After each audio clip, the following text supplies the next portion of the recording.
My name is Dr. Kyle Murray. I am with Atlas Brain Spine in Upland, California, and we are a NUCCA chiropractic office, which is a specialty of upper cervical chiropractic, and I'm one of the doctors there.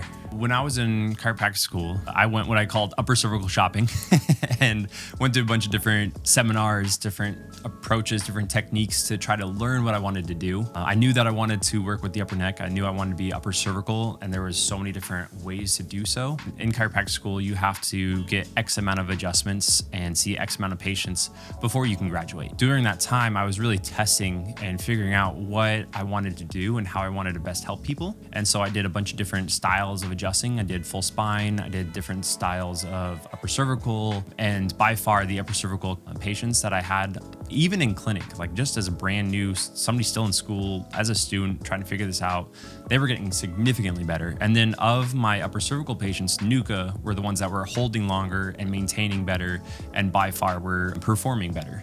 Symptomatically and objectively. You have that subjective, objective changes that were taking place, and I couldn't ignore it. And then I went to the NUCCA conference. I went to a bunch of other conferences too, right? And just really felt at home with the organization. One of my main things was that I wanted to adjust by hand. I didn't want to use a machine. So as long as I can use my hands, I'm going to use my hands. Chiropractic is done by hand. So that's literally what it translates into. So there's a lot of value in just the feedback that you get from an adjustment, right? So there's a resistance that you feel. Oftentimes I've heard doctors describe it as squishing a grape. So if you take a grape in between your fingers, right, and you start squeezing a grape, you have the resistance of the flesh of the grape initially, and then all of a sudden it squishes. And so that's the best way I've heard it described.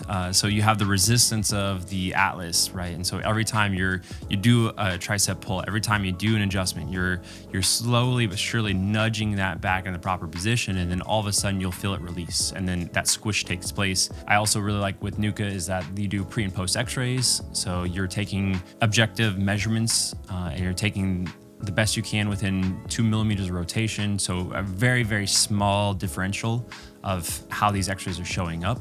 You're making sure that they're taken the same way, in the same angle, in the same position, so you can compare them side by side.